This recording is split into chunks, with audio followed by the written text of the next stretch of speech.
అన్నదాత అన్నదాత మీ అన్నదాత, చెమటోడ్చి ఆహారాన్నందించే రైతన్నా, అనునిత్యం నీ కండదండగా నిలిచే నేస్తం ఎవరన్నా.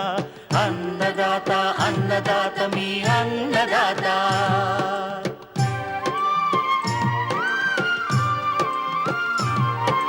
నూతన రీతుల సాగుబడికి, నూరింతలు పెరిగే దిగుబడికి సూచనలిచ్చే సస్య రక్షణకు, పశు పోషణకి శాస్త్ర విజ్ఞానం అందించి ముందుకు నడిపే తెలుగు రైతు భారతదేశానికి మకుటం అయ్యేలా తీర్చిదిద్దే ఆశయంతో మిమ్ము మేలు కొలిపేది అన్నదాత.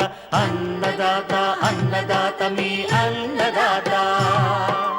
అన్నదాత అన్నదాత మీ అన్నదాత. అన్నదాత ప్రేక్షకులకు నమస్కారం. ఈనాటి ముఖ్యాంశాలు: యాసంగి వరిలో వరి ఈగ, ఆకునల్లి నివారణ. ఉత్తర కోస్తా జిల్లాల్లో వేసవి పంటగా వేరుశనగ సాగు, యాజమాన్య పద్ధతులు. ఇంకా జై కిసాన్ వ్యవసాయ సమాచారం.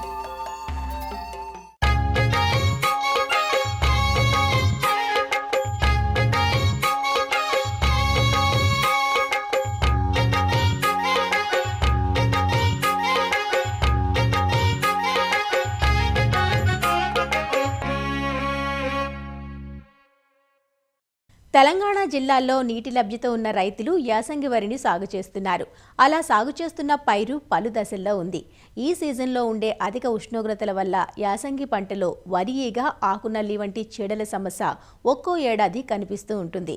గత 2-3 సంవత్సరాలుగా యాసంగి వరిలో ఈ పురుగుల తీవ్రత పెరుగుతోంది. వరి ఈగ, నల్లి పురుగుల నివారణకు చేపట్టాల్సిన సస్యరక్షణ చర్యల గురించి సూచనలు అందిస్తున్నారు ప్రొఫెసర్ జయశంకర్, తెలంగాణ రాష్ట్ర వ్యవసాయ విశ్వవిద్యాలయం రాజన్ నగర్లోని వరి పరిశోధనా స్థానం ప్రధాన శాస్త్రవేత్త డాక్టర్ ఎన్ రామ్ గోపాల్ వర్మ. ముఖ్యంగా యాసంగి పంట కాలంలో తెలంగాణ రాష్ట్రంలో కాండం దల్చే పురుగే కాకుండా ముఖ్యమైన పురుగుల్లో వరి ఈగ అనేది తన 2వ తరంలో కంకులను ఆశించడం అనేది జరుగుతుంది. దానివల్ల కూడా నష్టం అనేది మనకు అక్కడక్కడ తాలిపోవడం అనేది జరుగుతుంది పైరులో.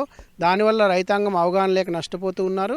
అదేవిధంగా ఉష్ణోగ్రతల పెరుగుదల గమనించినప్పుడు నల్లి జాతి పురుగులు, అది ఆకినల్లు కానీ కంకినల్లి కానీ ఆశించేటువంటి అవకాశం ఉంది. కాబట్టి దీని మీద అవగాహన రైతాంగానికి ఎంతైనా అవసరము. వరి ఈగ తీసుకున్నట్లయితే పిలక దశలోనే ఆశిస్తుంది. పిలక దశలో ఆశించినప్పుడు ఆకులు ఏదైతే కొనలు ఉన్నాయో తెల్లగా ఇరిగిపోవడం జరుగుతుంది.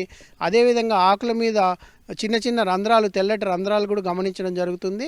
ఈ తొలి దశలో ఆశించినప్పుడు పెద్దగా ఆర్థికంగా రైతాంగానికి నష్టం కలగదు. ఇది 2వ తరంలో ఆశించినప్పుడు వెన్నుల్ని ఆశించడం ముఖ్యంగా జరుగుతుంది. ఇది గమనించినప్పుడు అయితే దాదాపుగా మనకు 200 కిలోల వరకు కూడా ఎకరానికి ఈ దశలో నష్టపోయే అవకాశం ఉంది. కాబట్టి పాక్షికంగా తాలుగింజలుగా మారడము, పిట్టలు తినేసినట్టుగా కంకులన్నీ మారడం అనేది ఈ మధ్య గమనిస్తూ ఉన్నాము. దీనికి ప్రధాన కారణం వరి ఈగ. కాబట్టి దాని యాజమాన్యం చూసుకున్నట్లయితే వరి ఈగ యొక్క సంతతి దాదాపుగా గుడ్డు దశ దాదాపు 5 నుంచి 6 రోజులు, 12 నుంచి 15 రోజుల్లో లార్వా దశ లేదా మ్యాగట్ దశను పూర్తి చేసుకుంటుంది. ప్యూపా దశలో సుమారు 6 రోజులుగా ఉంటుంది. ఇందులో దాదాపుగా 22 నుంచి 25 రోజుల్లో ఒక తరాన్ని పూర్తి చేసుకుంటుంది. ముఖ్యంగా ఎప్పుడైతే పంటలో నీళ్లు ఎక్కువగా నిలగట్టి ఉన్నాయో, సూర్యరశ్మి నేరుగా దాని మీద పడుతుందో, అంటే మన పిలకలు దుబ్బు చేయడం అనేది తక్కువగా ఉన్న ప్రాంతాల్లో, ఎక్కడైతే మనకు ఖాళీ ఎక్కువగా ఉందో అలాంటి ప్రాంతాల్లో ఈ వరి ఈగ యొక్క ఉధృతి ఎక్కువగా ఆశించే అవకాశం ఉంది. అదేవిధంగా పొలం గట్ల మీద కూడా కలుపు కానీ ఇది ఉధృతి ఎక్కువగా ఉన్నప్పుడు కూడా వరి ఈగ వాటి మీద సంతతిని పెంపొందించుకొని మనకు నష్టం చేసే అవకాశం ఉంది. కాబట్టి ముఖ్యంగా ఎక్కడైతే వరి ఈగ ఎక్కువగా ఉధృతంగా ఆశించిందో 2వ తరంలో మనం గమనించుకుని యాజమాన్యం చేపట్టడం అనేది కష్టం. కాబట్టి మొదటి తరంలోనే మనం ఈ యాసంగిలో నీళ్లు ఏదైతే ఉన్నాయో వాటిని ఎక్కువగా నిలగట్టకుండా ఆరబెట్టడం అనేది చేసుకోవాలి. తర్వాత మనం ఎరువులు, రసాయనిక ఎరువులను కానీ సేంద్రియ ఎరువులు కానీ ఎక్కువగా వేసినట్లయితే దుబ్బులు బాగా చేయడం వల్ల ఆ సూర్యరశ్మి అనేది గ్యాప్ తగ్గి సూర్యరశ్మి ఎక్కువగా పడకుండా భూమి మీద ఉన్నట్లయితే కూడా దీని ఉధృతి తగ్గే అవకాశం ఉంది. కాబట్టి ఆ చర్యలు చేపట్టాలి. అదేవిధంగా పొలం చుట్టూ కూడా కలుపు కానీ ఇట్లా లేకుండా శుభ్రంగా ఉండే విధంగా చేసుకోవాలి. తర్వాతి దశలో ఇక రసాయనిక సస్యరక్షణ మందులు చూసుకున్నట్లయితే కాటాప్ హైడ్రోక్లోరైడ్ అనే మందు 50% నీటిలో కరిగే పొడి మందు 2 గ్రాములు లీటర్ నీటికి చొప్పున కానీ, ఫిప్రోనిల్ అనే మందు 2 మిల్లీలీటర్ లీటర్ నీటికి చొప్పున ఎకరానికి 400 ml చొప్పున మిల్లీలీటర్ల చొప్పున కానీ, అదేవిధంగా మోనోక్రోటోఫాస్ అనే మందు 1.6 మిల్లీలీటర్లు ఎకరానికి 320 ml చొప్పున కానీ మనము పిచికారీ చేసుకున్నట్లయితే ఈ వరిలో తొలి దశలో ఆశించేటువంటి వరి ఈగను నివారించుకొని తద్వారా వ్యాప్తి చెందుతున్నటువంటి మనకు తాలుగా పాక్షికంగా తాలవుతున్నట్టు దశకు రాకుండా చేసుకుని ఈ వరి ఈగ నష్టాన్ని నివారించుకోవచ్చు. ఇదే కాకుండా ఈ మధ్యకాలంలో మనకు తెలంగాణ రాష్ట్రంలో మార్చి ఏప్రిల్ నెలల్లో మనకు ఉష్ణోగ్రతల్లో విపరీతమైన పెరుగుదల గమనించడం జరుగుతుంది. అటువంటి దశలో నల్లిజాతి పురుగులు తమ తరాలను త్వరగా పూర్తి చేసుకోవడం వల్ల ఎక్కువ ఉధృతంగా ఆశించే అవకాశం ఉంది. ముఖ్యంగా పైరు 50 నుంచి 65 రోజుల దశలో ఉన్నప్పుడు ఈ ఆకు నల్లి అనేది మనకు ఎక్కువగా ఆశిస్తుంది. ఇది ఆశించినప్పుడు ఆకుల మీద ముందు తెల్లని మచ్చలు ఏర్పడి తర్వాత నారింజ రంగుకు ఆకంతా కూడా మారుతుంది. ఈ మధ్య ఈయన కింది భాగంలో చిన్న సాలిడ్ పిల్ల పురుగులు లాంటివి మనకు అవి రసాన్ని పీల్చడం వల్ల ఈ ఆకునల్లి ఉధృతి ఎక్కువగా ఆశించే అవకాశం ఉంది. ఇదే విధంగా కంకినల్లి అనేది కూడా ఈ మధ్యకాలంలో మనకు అటు వానాకాలంలోనూ ఇటు యాసంగిలోనూ ఉధృతంగా ఆశిస్తూ ఉంది. యాసంగిలో ముఖ్యంగా చూసుకున్నట్లయితే మార్చి ఏప్రిల్ మాసాల్లో మనకు ఆకుల మధ్య ఈయన మీద ముందు నలుపు రంగు మచ్చలు, తర్వాత ఆకుల తొడిమెల మీద, ఆకుల మట్టల మీద లోపల కూడా దీని యొక్క పిల్ల పురుగులు వృద్ధి చెంది తర్వాత కంకిని ఆశించినట్లయితే కంకి అంతా గింజ మచ్చల కింద తయారవడము, కంకంతా తాలుపోవడము, వెన్నులు వెంకర తిరగడం అనేది గమనించే అవకాశం ఉంది. తొలి దశలోనే మధ్య ఈన మీద కానీ ఆకు తొడిమెల మీద ఆకు మట్టల మీద ఈ నల్లి పురుగు ఆశించినట్లుగా గమనించినప్పుడు తప్పనిసరిగా యాజమాన్య చర్యలు చేపట్టాలి. ఈ నల్లి జాతి పురుగుల నివారణలో ముఖ్యంగా మనకు కలుపు జాతి మొక్కలు అవి లేకుండా పొలాన్నంతా శుభ్రంగా ఉంచుకోవడము, ఎరువుల యాజమాన్యం సమపాలలో వేసుకోవడం చేయాలి.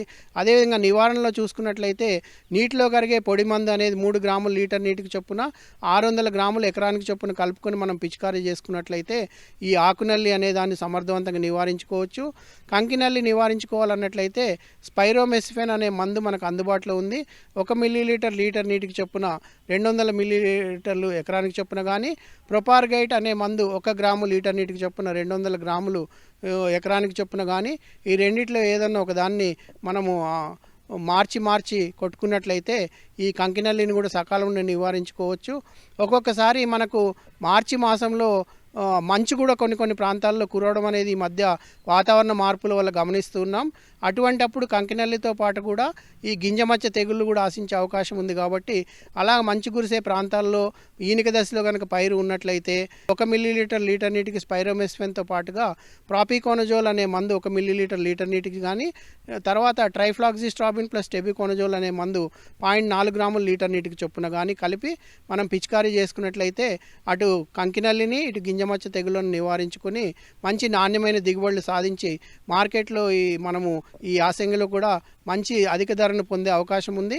ముఖ్య సూచన ఏంటంటే చాలామంది రైతాంగం ఈ సంవత్సరం సన్నగింజ రకాలే వేశారు. కాబట్టి ఈ కంకినల్లి యాజమాన్యంలో కూడా ప్రత్యేక శ్రద్ధ వహించాలని మేము శాస్త్రవేత్తలుగా సూచిస్తున్నాం.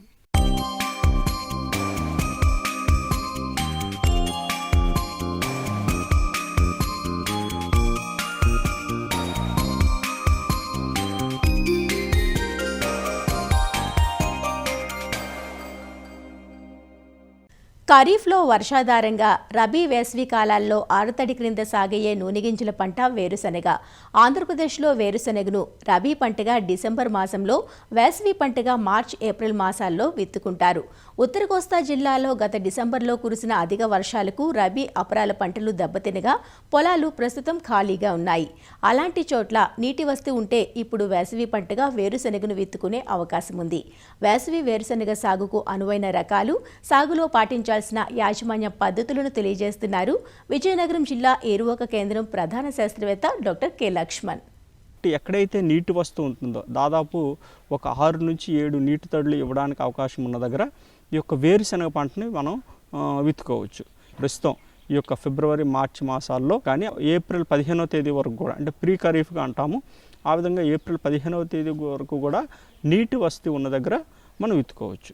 ప్రస్తుతం సాగు చేయడానికి మనకు ఎటువంటి రకాలు అనుకూలంగా ఉంటాయని ఒకసారి చూసుకున్నట్లయితే 90 నుంచి 95 రోజుల్లో కోతకు వచ్చేటువంటి ట్యాగ్ 24 అనే రకము, ఇది చాలా పొట్టిగా పెరిగి మన నీటి ఎద్దడికి కూడా కొంతవరకు తట్టుకొని పెరిగేటటువంటి రకం కాబట్టి ఈ రకాన్ని మనం ప్రత్యేకంగా వేసవిలో సాగు చేసుకోవచ్చు.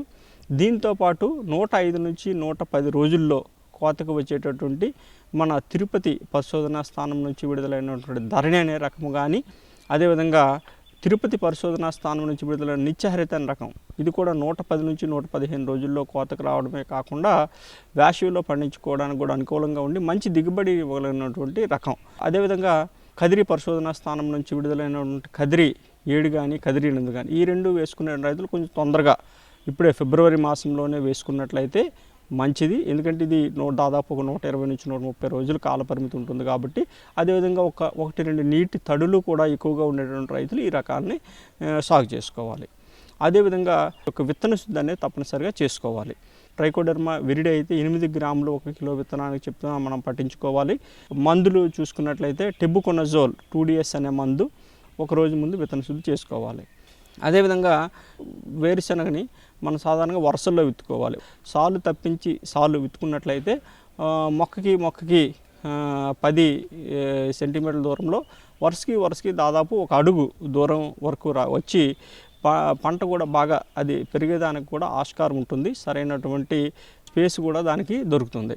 అదేవిధంగా ఎరువుల యాజమాన్యం కూడా మనం తప్పనిసరిగా పాటించాలి. వేరుశనగ మన వేసవిలో సాగు చేసినప్పుడు దాదాపు 12 కిలోల నుండి ఇచ్చినటువంటి నత్రజని ఎరువుల్ని, అంటే మన యూరియా రూపంలో చూసుకుంటే దాదాపు మనకి 27 కిలోల వరకు కూడా అవసరం ఉంటుంది. దీనిలో దాదాపు ఒక 18 కిలోలు ఆఖరి దుక్కులో వేసుకోవాలి. తర్వాత నెల రోజుల తర్వాత మిగతా 9 కిలోలని మనం వేసుకోవాలి. అదేవిధంగా భాస్వరం ఇచ్చేటువంటి ఎరువులు చూసుకుంటే ప్రత్యేకంగా ఈ యొక్క వేరుశనగ కానీ అదే మరి ఏ ఇతర నూనె గింజల పంటలు కానీ సాగు చేసినప్పుడు ప్రత్యేకంగా సింగిల్ సూపర్ ఫాస్ఫేట్ రూపంలో అందించాలి. వేరుశనగకి దాదాపు 16 కిలోల భాస్వరం అందించేటువంటి ఎరువులు కావాలి. దీనికి దాదాపు ఒక 100 కేజీల వరకు కూడా సింగిల్ సూపర్ ఫాస్ఫేట్ని మనం చివరి దుక్కులో వేసుకున్నట్లయితే నూనె దిగుబడి బాగా రావడానికి ఉపయోగపడుతుంది. దీంతోపాటు దాదాపు ఒక 20 కిలోల పొటాషియం ఇచ్చేటువంటి ఎరువులు, అంటే 35 కిలోల వరకు కూడా మ్యూరేట్ ఆఫ్ పొటాషు, దీనిని దుక్కులో చివరి దుక్కులో ఒక 20 కిలోలు, ఇంకో 15 కిలోలు మనం 30 నెల రోజుల తర్వాత వేసుకోవాలి. అంతేకాకుండా దీనికి ఏంటంటే ప్రత్యేకంగా ఈ యొక్క వేరుశనగ పంటకి జిప్సం అనే ఎరువుని తప్పనిసరిగా వాడాలి. దాదాపు ఎకరానికి 200 కిలోల జిప్సం ఎరువుని రెండవ గొప్పులో దాదాపు 40 నుంచి 45 రోజుల సమయంలో పొలంలో జల్లుకొని మనం గొప్పు చేసినట్లయితే ఈ యొక్క జిప్సము మొక్క మొదలకు చేరి మనకి బాగా ఈ యొక్క ఊడలు దిగడానికి ఎక్కువగా ఆస్కారం ఉంటుంది. అంతేకాకుండా ఒకవేళ వరుసల్లో వేసేటటువంటి రైతులైతే ఈ 200 కిలోల జిప్సంని మనం ఈ యొక్క మొక్క వరుసల మధ్య వేసుకొని ఈ యొక్క వీడర్స్ మనకి క్రీడా వీల్ హో కానీ అటువంటి వీడర్స్ ఏమైనా అందుబాటులో ఉన్నట్లయితే వాటిని మనం తిప్పినట్లయితే ఎరువు ఏదైతే జిప్సం ఎరువు ఉంటుందో మొక్క మొదలకి చేర్చబడుతుంది అన్నమాట. అయితే వీటితో ప్రత్యేకంగా ఏంటంటే మన చివరి దుక్కులో మాత్రం తప్పనిసరిగా ఏదో ఒక సీజన్లో మనం వేరుశనగ కానీ ఇతర పంటలు పండించినప్పుడు కనీసం ఒక్క సీజన్లోనైనా ఈ యొక్క సేంద్రియ ఎరువుని అంటే పశువుల ఎరువుని దాదాపు 4 నుంచి 5 టన్నులు వేసుకున్నట్లయితే చాలా మంచిది. అంతేకాకుండా దీనిలో ప్రత్యేకంగా ఏంటంటే ఈ వేసవిలో పండించేటువంటి వేరుశనగలో ఈ యొక్క జింక్ లోపం కూడా ఎక్కువగా వచ్చేటువంటి అవకాశం ఉంటుంది. ఈ జింక్ లోపం వచ్చినప్పుడు ఏంటంటే మొక్కల ఆకులు ఈనెల దగ్గర పసుబారిపోయి ఆకులు చిన్నవిగా కనిపిస్తాయి. ఈ జింక్ లోపం ఒకవేళ గమనించినట్లయితే 2 గ్రాముల జింక్ సల్ఫేటు లీటర్ నీటికి చొప్పున కలుపుకొని మనం వారం రోజుల వ్యవధిలో 2 సార్లు పిచికారి చేసుకున్నట్లయితే ఈ జింక్ లోపాన్ని మనం సవరించుకోవచ్చు. అయితే దీంతోపాటు ఏంటంటే ప్రత్యేకంగా వేసవి కాలంలో ఈ పంటలు పండించినప్పుడు ప్రత్యేకంగా పంట అనేది నీటి ఎద్దడికి చాలా వరకు గురి అయ్యేటువంటి అవకాశం ఉంటుంది.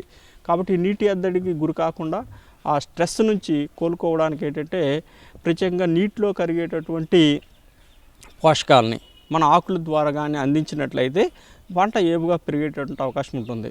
తొలి దశలో అయితే ఈ యొక్క 319 అనే ఎరువుని అంటే నెల రోజుల్లోపు అయితే దాన్ని 5 గ్రాముల లీటర్ నీటి కలుపుకొని ఆకులపై పిచికారి చేసుకోవాలి.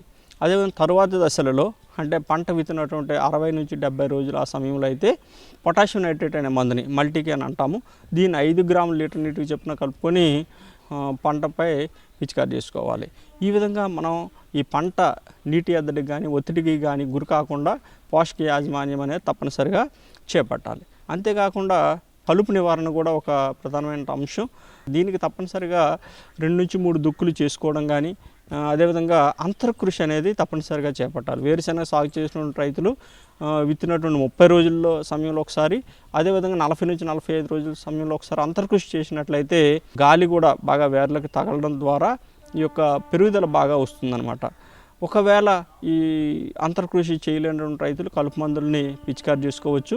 సాధారణంగా ఈ యొక్క విత్తినటువంటి సమయంలో అయితే కలుపు రాకముందు పెండిమిథాలిన్ అనే మందుని దాదాపు 1 లీటర్ మందుని 200 లీటర్ నీటిలో కలుపుకొని విత్తినటువంటి 48 గంటల లోపు పిచికారి చేసుకోవాలి. అదేవిధంగా విత్తిన తర్వాత 20-25 రోజుల సమయంలో గడ్డి జాతి కలుపు ఉన్నట్లయితే ప్రధానంగా ఈ యొక్క ఫినాక్సిప్రాపిథైల్ అనే మందు మనకు దొరుకుతుంది.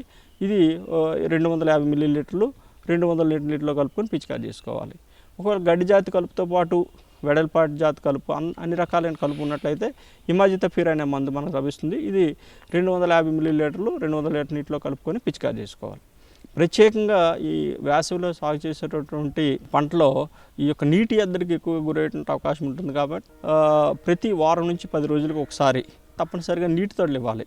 తర్వాత సస్యరక్షణ విషయానికి వస్తే ప్రత్యేకంగా వేసవిలో ఈ యొక్క రసం పీల్చే పురుగుల ఉధృతి చాలా ఎక్కువగా ఉంటుంది. తామర పురుగులు కానీ, దాంతోపాటు తెల్లదోమ కానీ, తర్వాత మైట్స్ కానీ ఇటువంటివన్నీ కూడా ఉంటుంది. కాబట్టి ఒక రసం పీల్చే పురుగుల యాజమాన్యానికి ఎసిఫేట్ అనే మందునైతే 200 గ్రాములు కానీ, క్లోరిఫైరిఫాస్ అనే మందునైతే 500 మిల్లీలీటర్లు కానీ 200 లీటర్ నీటిలో కలుపుకొని మన ఎకరా పొలంలో పిచికారి చేసుకోవాలి. వీటితో పాటు ఒకవేళ ఆకుమచ్చ తెగుల్ని ఆశించినట్లయితే మ్యాంకో జబ్బు అనే మందునైతే 2.5 గ్రాములు కానీ, క్లోరోథలిన్ అనే మందునైతే 1 మిల్లీలీటర్ నీటికి చొప్పున కానీ కలుపుకొని మనం పిచికారి చేసుకొని ఈ యొక్క సస్యరక్షణ చర్యలు కానీ మిగతా యాజమాన్య పద్ధతులను కానీ సకాలంలో అవలంబించడం ద్వారా మనం అధిక దిగుబడి దాదాపు 4 నుంచి 5 క్వింటాల వరకు కూడా దిగుబడిని సాధించడానికి కూడా అవకాశం ఉంటుంది.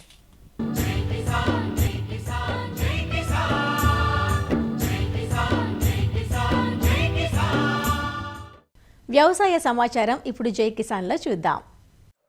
నిజామాబాద్ జిల్లాలో అత్యధికంగా పండించే ఎర్ర గుంటూరు పసుపు రకానికి భౌగోళిక గుర్తింపు కోసం కమ్మరపల్లి పసుపు పరిశోధనా స్థానం శాస్త్రవేత్తలు కృషి చేస్తున్నారు. స్థానికంగా ఆర్మూరు పసుపుగా పిలిచే ఈ రకం విశేషాలను తెలియజేసేందుకు ప్రత్యేక బృందంగా ఏర్పడి అధ్యయనం చేపట్టారు. ఉత్తర తెలంగాణలో ముఖ్యంగా నిజామాబాద్ జిల్లాలోని ఆర్మూర్, బాల్కొండ, కమ్మర్పల్లి, వేల్పూర్, మెండోరా, ముప్కాలు మండలాల్లోని రైతులు ఎక్కువగా ఎర్రగుంటూరు రకాన్నే సాగు చేస్తారు. ఏటా మార్కెట్కు వచ్చే పసుపు రకాల్లో ఎర్రగుంటూరు పసుపుకే అధిక ధర పలుకుతుంది. దీంతో నూతన వంగడాలెన్ని వచ్చినా కర్షకులు ఎర్రగుంటూరు పసుపును సాగు చేయడానికి ఆసక్తి చూపుతున్నారు. ఈ రకానికి భౌగోళిక గుర్తింపు వస్తే తమ పసుపుకు మరింత డిమాండ్ పెరుగుతుందని రైతులు చెబుతున్నారు. ఈ ప్రాంతంలో ఎక్కువ శాతం ఎర్రగుంటూరు అనే రకాన్ని పండిస్తాం. మా ముత్తాతల నుంచి ఈ వంగడాన్ని సెలెక్షన్ చేసుకొని ఈ పంట పండించడం జరిగింది. మా ప్రాంతంలో ఎక్కువ శాతం ఇదే సాగు అవుతుంది. ఎందుకనంటే ఇది రోగనిరోధక శక్తి ఎక్కువగా ఉంటుంది. దాంతోపాటు ఈ పసుపుకు గొప్పదనం ఏంటి అని అంటే ఈ ప్రాంతంలో తినడానికి విదేశాలకు ఎగుమతి కూడా చాలా మటుకు చేస్తారు. మరియు వేరే రకాలు కొన్ని వేయడం జరిగింది. అవి మాకు ఇంతగానో హీలింగ్ రాలేదు. మరియు ఆ పంటలు వేసినప్పుడు దుంపకులు కానీ ఇంకా మర్రాకు తెగులు కానీ ఎక్కువ రావడం వల్ల దిగుబడి తగ్గిపోవడం వల్ల ఆ రకాలను మేము ఎంచుకోలేదు.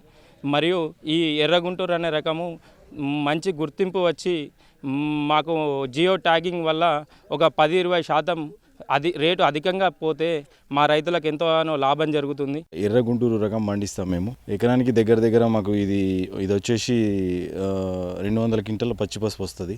పూర్వీకుల నుంచి ఇదే పంటను పండించడం జరుగుతుంది. దిగుబడిలో కానీ వెయిట్లో కానీ అన్ని రకాలుగా కూడా మాకు ఇది అనుకూలంగా ఉంటుంది ఈ పంట. కాబట్టి దీనికి ఈ జిఐ అనే గుర్తింపు అనేది రావాలి. వస్తే దానికి సరైన రేటు మాకు వచ్చే అవకాశం ఉంటుంది. ఇప్పుడు మామిడికి కానీ ఇప్పుడు వేరే రకం పసుపు కూడా ఈ జిఐ అది గుర్తింపు ఉంది. సో అదే రకంగా మా పంటకు కూడా గుర్తింపు అనేది వస్తే మాకు ఎక్కువ ఆర్జించి ఎక్కువ పంట దిగుబడులు తీసుకొని ఎక్కువ డబ్బులు ఆర్జించే అవకాశం ఉంటుంది. ఎందుకంటే దీనికి ఎక్కువ ఖర్చులు ఉన్నాయి. దీనికి దాదాపు ఎకరానికి 1 లక్ష రూపాయల ఖర్చే ఉంటుంది. ఆ ఖర్చును పోను మాకు మిగలాలంటే చాలా కష్టం అవుతుంది ఇప్పుడు. కాబట్టి దానికి తగ్గట్టుగా రేట్ రావాలి. మాకు మినిమం ధర 15,000 ఉంటే కానీ గిట్టుబాటు కాదు. ఎందుకంటే ఒక ఎకరానికి ఒక ఎరువులారు పోయాలంటేనే దగ్గర మాకు ఒక 40,000 50,000 అవుతుంది ఇప్పుడు. సో కాబట్టి దానికి తగ్గట్టుగా ఈ జిఐ అనేది మాకు వచ్చి అందుబాటులో ఉండి సక్సెస్ఫుల్గా పంట పండించడానికి అవకాశం ఉంటుంది. మేము ఎర్రగుంటూరు పండిస్తాం. మాకు ఎర్రగుంటూరు ఇప్పటికే ప్రస్తుతం 20 నుంచి 30 క్వింటాల్లో ఇస్తుంది. గత 30 సంవత్సరాల నుండి పండిస్తున్నాం. ఎర్రగుంటూరు రోగాలకు కొంచెం తట్టుకుంటుంది. మాకు జియో ట్యాగ్ వస్తే దీనికి అధిక లాభాలు వస్తాయని జియో ట్యాగ్ రావాలని కోరుకుంటున్నాం. దాదాపు 50 ఏళ్లుగా ఇక్కడి రైతులు ఎర్రగుంటూరు పసుపునే సాగు చేస్తున్నారు. కర్కుమిన్ శాతం అధికంగా ఉండి చీడపీడల ఉధృతిని తట్టుకుని ఎకరాకు 150 నుంచి 200 క్వింటాళ్ల పచ్చి పసుపు దిగుబడినిస్తోంది. పండించిన పంట నుంచే మేలైన పసుపు కొమ్ములను విత్తనంగా ఉపయోగిస్తున్నారు. ఎర్రగుంటూరు వంగడం వివరాల నమోదు ప్రక్రియ దాదాపు పూర్తయిందని, త్వరలోనే భౌగోళిక గుర్తింపు కోసం దరఖాస్తు చేస్తామని శాస్త్రవేత్తలు చెబుతున్నారు. ఆర్మూరు పసుపు అని అంటాం, లేదా ఎర్రగుంటూరు అంటాం. ఈ ఎర్రగుంటూరు పసుపు ఉత్తర తెలంగాణ జిల్లాలన్నింటిలో కూడా ఈ ఎర్రగుంటూరు వేస్తారు. దీన్నే మనం ఆర్మూరు లోకల్ అని కూడా అంటాము. ఉత్తర తెలంగాణ అంటే నిజామాబాద్ జిల్లా, కరీంనగర్, జగిత్యాల ఈ 3 జిల్లాల్లో కూడా ఈ పసుపు వేస్తారు. మేము మా పరిశోధన స్థానం నుంచి రకరకాల వంగడాలు అంటే వెరైటీస్ను పసుపు రకాలు ఇక్కడ వేసేసినాం. అయినా రైతు సోదరులు మాత్రం ఈ ఎర్రగుంటూరుని ఇష్టపడుతున్నారు. ఏమిటి అని మేము పరిశీలిస్తే ఈ ఎర్రగుంటూరు అనేది మంచి దిగుబడి, అంటే 1 టన్ నుంచి 6 నుంచి 10 ట్రాక్టర్ల వరకు వస్తుంది. మంచి దిగుబడి వస్తుంది, మంచి కలరు, మళ్ళీ ఎక్స్పోర్ట్కి అనుకూలమైంది. ఏ రైతు కూడా కనీసం 120 నుంచి 130 వస్తుంది. వాసన కూడా సువాసన చాలా బాగుంటుంది. మన ఈ తెలంగాణకు సంబంధించిన నేలలు, వాతావరణము ఎర్రగుంటూరు సాగు చాలా అనుకూలమైనది. కాకపోతే ఈ జియో ట్యాగింగ్ లేకపోవడం వల్ల ఎక్స్పోర్ట్ చాలా తక్కువ అవుతుంది. కాబట్టి ఈ జియో ట్యాగింగ్ చేయడం వల్ల మనకు ఈ పసుపుకు ఎక్స్పోర్ట్ ఎక్కువ అవుతుంది. రైతు సోదరులకు లాభాలు వచ్చే అవకాశాలు ఎక్కువ ఉన్నది. అందుకే మేము ఒక శాస్త్రవేత్త బృందంగా ఏర్పడినాము. దీన్ని నాబార్డు ఆర్థిక సహకారంతో మేము దీన్ని జియో ట్యాగింగ్ చేయడానికి తయారు చేసినాము. ఏప్రిల్ మాసంలో కేరళలో జియో ట్యాగింగ్ సంబంధించిన ఆఫీస్కి ఉంది, నివేదిక సమర్పిస్తాం. దాంతో ఈ ఆర్మూరు అంటే ఎర్రగుంటూరుకు ఒక జియో ట్యాగింగ్ వచ్చేస్తుంది. దాని ద్వారా మన పసుపు ఒక బ్రాండ్ పేరు ఏర్పడుతుంది. మాకు తెలంగాణకు అనువైన రకాలు ఒక 20 దాకా ఉన్నాయి. దాంట్లో ముఖ్యంగా ఈ రాజేంద్ర సోనియా కానీ, దుగ్గిరాల రెడ్డి కానీ, లేదంటే రాజపురి అని, శైలం అని, ఇట్లాంటి రకాలు తెలంగాణకు అనువైన రకాలు. వాటిలో ఏంటంటే మనకి ఈ కుర్కుమిన్ శాతం అనేది కొంచెం అధికంగా ఉండి మధ్యస్థ రకాలుగా ఉన్నాయి. నూనె ఒలివరిజిన్ శాతం కూడా కొంత అధికంగా ఉంది. కానీ మనం ఎప్పుడైతే ఈ ఎర్రగుంటూరు అనే దాంతో కంపేర్ చేసుకున్నప్పుడు దీంట్లో దిగుబడి అనేది అధికంగా వస్తుంది. మనకు పచ్చి పసుపు వచ్చేసి 150 నుంచి 200 క్వింటాల పచ్చి పసుపు మనము ఈ ఎర్రగుంటూరు నుంచి పొందుతున్నాము. అదే కాకుండా ఈ నారింజ పసుపు రంగు అనేది ప్రత్యేకంగా మన ఈ ఎర్రగుంటూరులోనే కనబడుతుంది. దేశీయంగానే కాకుండా అంతర్జాతీయంగా కూడా మంచి దీనికి ఒక డిమాండ్ ఉంది. దేశంలో చూసుకున్నట్లయితే ఈ వైగాన్ అనే పసుపుకు కానీ, లేదంటే లకడంగ్ అనే పసుపుకు కానీ ఈ భౌగోళిక గుర్తింపు ఉంది. కానీ మనకు ఈ ఎర్రగుంటూరు అంటే ఈ ఆర్మూరు లోకల్ పసుపుకి మనకు గుర్తింపు అనేది లేదు. కాబట్టి ఈ భౌగోళిక గుర్తింపు తెచ్చే విషయం మీద మనం చర్యలు ప్రారంభించినాము. అంతర్జాతీయంగా భౌగోళిక గుర్తింపు వచ్చినప్పుడు మనకు ఇంటర్నేషనల్ మార్కెట్లో ప్రత్యేకంగా ఒక డిమాండ్ ఏర్పడుతుంది. దీనికి ఉండే లక్షణాలు అంటే ఎంత దిగుబడి వస్తుంది, దాని కాండం పొడవు ఎంత, కనుపుల మధ్య దూరము, మనకు రైజోమ్ కోర్ కలర్, ఈ అన్నిటిని మనము పెట్టేసి అప్లై చేయడం జరుగుతుంది. ఒక 2 నెలల తర్వాత ఈ భౌగోళిక గుర్తింపు అనేది చెన్నై ప్రధాన కేంద్రంగా ఉంటుంది. దానికి అప్లై చేసినప్పుడు మనకు ఒక 6 నుంచి సంవత్సరం లోపల మనకు ఈ గుర్తింపు లభించే అవకాశం ఉంటుంది.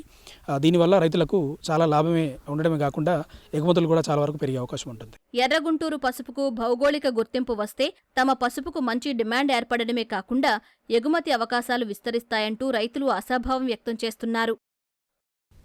మరిన్ని విభిన్న అంశాలతో రేపటి అన్నదాతలో మళ్ళీ కలుసుకుందాం. అంతవరకు సెలవు, నమస్కారం.